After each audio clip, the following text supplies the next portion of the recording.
115 million ये है total number of channel जो करंटली यूट्यूब पर एग्जिस्ट करते हैं। आपको पता है इनमें से 90% चैनल्स तो ऐसे हैं जिनके कभी 1K सब्सक्राइबर्स भी रीच नहीं हुए। और अगर बात की जाए मोनेटाइजेशन की तो सिर्फ 6% चैनल ऐसे हैं जिन्हें यूट्यूब की तरफ से पैसा मिलता है और 0.6% चैनल ऐसे हैं जिन्हें एक सिल्वर प्ले बटन मिला है। और लिटरली 0.05% से भी कम चैनल ऐसे हैं, यानी 1000 में से एक चैनल ऐसा है जिसके 1 मिलियन सब्सक्राइबर्स हों।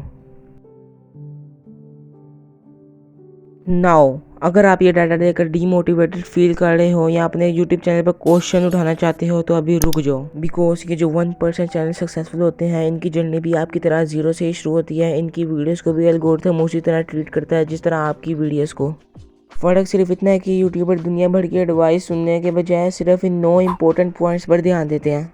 एज अ यूट्यूबर मुझे भी इन पॉइंट की इंपॉर्टेंस तब समझ आई जब मैंने इनको अपनी वीडियोस में अप्लाई किया। इन 9 पॉइंट्स को समझने के लिए हमें एक सक्सेसफुल यूट्यूबर की जर्नी जाननी होगी। It all starts with expectation. जैसे यूट्यूब तो बहुत आसान है, हमें बस वीडियो रिकॉर्ड करनी है, अपलोड करनी है और लोग देखने लगेंगे। बस एक वीडियो वायरल चली जाए उसके बाद फिर मेरा चैनल खुद ही ग्रो होने लग जाएगा। बस 4K का वॉच आवर तो कंप्लीट करना है, उसके बाद फिर पैसे ही पैसे। इन एक्सपेक्टेशंस की वजह से बहुत ज़्यादा क्रिएटर यूट्यूब स्टार्ट करते हैं और यूट्यूब की रियलिटी पता चलने की वजह से ये एक्सपेक्टेशन उन्हें डिमोटिवेट भी कर देती हैं। बिकॉज यू हैड थॉट कि सब कुछ बहुत आसान होने वाला है। मज़ेदारी की बात यह है कि इस पॉइंट की वजह से 99% लोग क्विट कर देते हैं और सिर्फ 1% आगे बढ़ते हैं। बिकॉज इन लोगों ने क्विट नहीं किया तो डज नॉट मीन इनकी परेशानियाँ ख़त्म हो गई। फिर शुरू होगा वो फेज़ जब ये क्रिएटर यूट्यूब पर सर्च करेंगे how to get more views, how to get more subscribers and how to get 4K public watch time and so on. But problem तब आती है जब आप इन वीडियो से कुछ सीखते थे हो मगर अपने चैनल पे अप्लाई नहीं करते। जब आपका चैनल ग्रो नहीं हो रहा था तो आपसे इन how to grow on YouTube वाली वीडियोस पे क्लिक कराना बहुत आसान हो जाता है, क्योंकि जब आपके सामने इस तरह की कोई वीडियो आती है तो आपका ब्रेन सोच रहा होता है कि यही वो वीडियो है जिससे मेरा चैनल वायरल हो जाएगा, तो आप उस वीडियो पर क्लिक कर देते हो।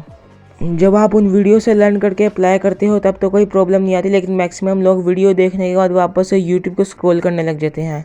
And this cycle keeps on repeating because your brain getting the feeling of progress, but actually में आपने कोई प्रोग्रेस की ही नहीं होती। और how to grow on YouTube वाली वीडियो देखते हुए सही एडवाइस फाइंड करना भी अपने आप में एक चैलेंज है। मैं किसी का नाम तो नहीं लूँगा, बट कई सारे चैनल्स आपको इजी फिक्स बता के मिसगाइड करते हैं कि जैसे 1-2 सेटिंग चेंज करोगे तो इनसे आप वायरल हो जाओगे। They will never tell you the root cause behind why your channel is in growing. वो जानबूझकर ऐसे कंटेंट बनाते हैं ताकि न्यू क्रिएटर्स कंफ्यूज रहें और हमेशा उनकी वीडियोस को ही देखते रहें। इसके अलावा वो 2025 में भी ऐसे अनएथिकल वेज बताते हैं जैसे व्यूज़ और सब्सक्राइबर्स बाय करना, मल्टीपल अकाउंट से अपनी वीडियो देखना और दूसरे क्रिएटर्स का कंटेंट कॉपी पेस्ट करना। एट दिस पॉइंट अब 1% क्रिएटर्स में से कुछ ही ऐसे क्रिएटर्स होंगे जो इन पॉइंट्स को सर्वाइव करेंगे और सही एडवाइस सुन के अपने चैनल्स में अप्लाई करेंगे। यू माइट थिंक कि अब सारी परेशानियां ख़त्म हो गई, लेकिन ऐसा नहीं है।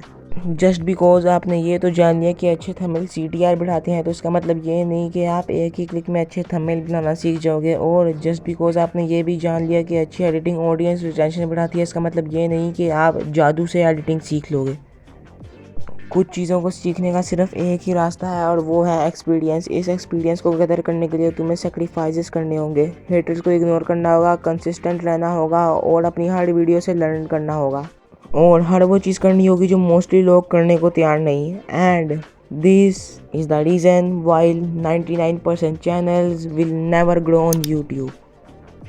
नाउ अगर आप इस पूरी जर्नी से कुछ सीखना चाहते हो तो आपको इस 9 गैदर पॉइंट पर फोकस करना होगा, बिकॉज यही वो ऐसे पॉइंट्स हैं जो किसी सक्सेसफुल यूट्यूबर को 99% क्रिएटर से अलग बनाते हैं। Point number 1, set the right expectations. Always remember कि बहुत ज़्यादा लोग हैं जो यूट्यूबर बनना चाहते हैं और बहुत कम लोग हैं जो वीडियोज़ बनाना चाहते हैं, और इस डिफरेंस को समझना बहुत ज़रूरी है।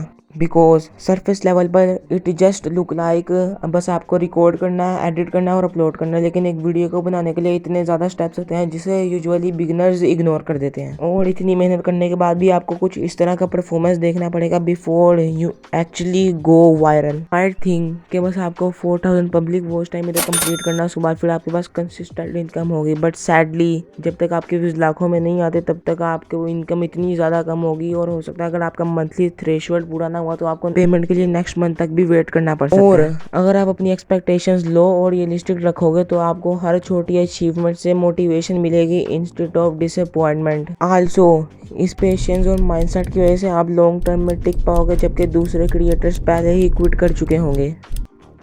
Second point is don't quit so early. आपने कई ऐसे यूट्यूबर्स को देखा होगा जिनकी पहली वीडियो ही वायरल चल जाती है, तो वो चांसेस है कि वो बंदा यूट्यूब पे नया ना हो।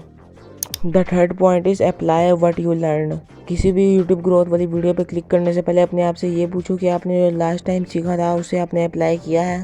अगर आप हर किसी एस्पेक्ट को सिर्फ 1% से भी इम्प्रूव करते हो, so that is progress. Number 4, finding the right advice. जैसे कि मैंने आपको बताया था, बहुत ज़्यादा क्रिएटर्स ऐसे हैं जो आपको मिसगाइड करते हैं और कंफ्यूज करते हैं यूट्यूब के बारे में। सो ऐसे चैनल्स को अवॉइड करो। कुछ कॉमन रेड फ्लैग्स हैं जिन पे आप ध्यान दे सकते हो। जो आपसे प्रॉमिस कर रहा है कि एक दिन में चैनल मोनेटाइज हो जाएगा, या अनएथिकल वेज बता रहा है चैनल ग्रो करने के, जैसे व्यूज़ और सब्सक्राइबर्स बाय करना, या कोई जो हमेशा एल्गोरिथम या सेटिंग्स के ज्ञान देता रहता है, जैसे ये सेटिंग चेंज कर लो, ये हैशटैग लगा लो, तो आपको उन चैनल्स को अवॉइड करना चाहिए। कभी कभी ऐसा होता है कि कोई एडवाइस तो जेन्युइन है लेकिन वो आपके नीश के लिए सूटेबल नहीं, तो ऐसे में आपको अपना ब्रेन यूज़ करना है और ये पता लगाना है कि क्या आपके नीश के लिए वर्किंग है और क्या नहीं। Number 5, stop trying to be unique. ये सबसे बड़ी मिस्टेक है जो न्यू क्रिएटर्स का। तो बिगिनर्स का माइंडसेट क्या होता है कि हमें ग्रो करने के लिए यूनिक करना होगा, जबकि करना इसका बिल्कुल उल्टा होता है। इट्स बेटर कि आप उसे पहले देखो जो आपके नीच में पहले से वर्किंग कर रहा है और उसे कॉपी करो, क्योंकि जब आप कुछ यूनिक करते हो, like unique video idea, unique title and thumbnail, unique editing, तो आपके पास कोई प्रूफ या डाटा नहीं होता कि वो चीज़ वर्क करेगी। वेयर एज अगर आप ये देखते हो कि पहले से क्या वर्किंग है, तो ये एक रोड मैप जैसा है जिस पर चलकर लोग पहले भी सक्सेसफुल हो चुके हैं, विच मीन कि आपके व्यूज़ आने के चांसेस भी ज़्यादा हैं। और ऐसा भी नहीं है कि आपको किसी को 100% कॉपी करना है। Remember to steal like an artist. अपने नीच के सारे सक्सेसफुल क्रिएटर को एनालाइज करो और उनके कंटेंट या स्टाइल में जो कुछ भी कॉमन है उसे एक जगह पे नोट कर लो। इससे आपका फाउंडेशन रेडी होगा। फिर उसमें कुछ ऐसा ऐड करो जिससे वो फंडामेंटल लेवल पर तो सेम ही हो मगर फिर भी कुछ यूनिक। इसको कहते हैं यूएसपी, यानी यूनिक सेलिंग पॉइंट। ये यूएसपी आपकी पर्सनालिटी हो सकती है या आपका चीज़ों को एक्सप्लेन करने का तरीका हो सकता है, कोई स्पेशल मैस्कॉट या अवतार हो सकता है जिसे आप अपने ब्रांड में यूज़ करोगे। लिटरली कुछ भी जो आपको दूसरों से सेपरेट करे। नंबर 6, डिफाइन अ नीश। अगर आपने अपने चैनल के लिए कोई फिक्स नीश डिसाइड नहीं की, या फिर अगर आपसे कोई पूछता है कि आप वीडियोस किस तरह की बनाते हो तो आप कंफ्यूज हो जाते हो, तो चांसेस हैं कि आप वीडियोस अपने लिए बना रहे हो, ना कि ऑडियंस के लिए। If YouTube is hobby for you तब तो ये चलता है, अदरवाइज़ आपको एक परफेक्ट नीश सेलेक्ट करनी पड़ेगी। Number 7, the 80-20 rule. 80-20 रूल ये कहता है कि आप जो कुछ भी करते हो उसमें 80% रिजल्ट 20% एक्शन से होते हैं। लाइक यूट्यूब, जिसमें एक वीडियो को बनाने के लिए आइडिया सोचना, रिसर्च करना, स्क्रिप्ट लिखना, रिकॉर्डिंग करना, एडिटिंग करना। इवन तो ये सब स्टेप्स इम्पोर्टेंट हैं, लेकिन इसमें 20% चीज़ें ऐसी हैं जो आपके 80% व्यूज़ ला सकती हैं। इसमें आइडिया, टाइटल एंड थंबनेल, जिसे पैकेजिंग भी बोलते हैं, और इंट्रो हुक, यानी वीडियो के शुरू के 30 seconds. Number 8, stay consistent, because that is the only way आपके वीडियो क्रिएशन स्किल्स अच्छे होंगे और एल्गोरिथम को कंसिस्टेंसी हमेशा से पसंद है। And finally point number 9, change niche. कभी कभार ऐसा होता है कि हमें हमारा नीश ग्रो करने से रोक रहा होता है। फॉर एग्जांपल, मे बी आपका नीश बहुत ज़्यादा कॉम्पिटिटिव है, मे बी आपकी नॉलेज और स्किल्स दूसरे नीश में ज़्यादा हेल्पफुल होंगी। इसके अलावा कुछ नीशेस का ऑडियंस साइज इतना ज़्यादा कम होते हैं कि उसके टॉप क्रिएटर्स को भी बहुत कम व्यूज़ आ रहे होते हैं। रीज़न जो भी हो, नीश चेंज करने से आप यूट्यूब को भी नए पर्सपेक्टिव से देखने लग जाते हो। इसके अलावा कंटेंट क्रिएशन और भी ज़्यादा फन और एक्साइटिंग हो जाती है। और अगर आप यहाँ तक पहुँच गए हो तो वीडियो को लाइक कर देना, और अगर आप इस तरह की यूट्यूब ग्रोथ वीडियोस देखना चाहते हो तो चैनल को सब्सक्राइब कर दो। मैं दोबारा आपसे मिलूँगा किसी और नई यूट्यूब ग्रोथ वीडियो के साथ।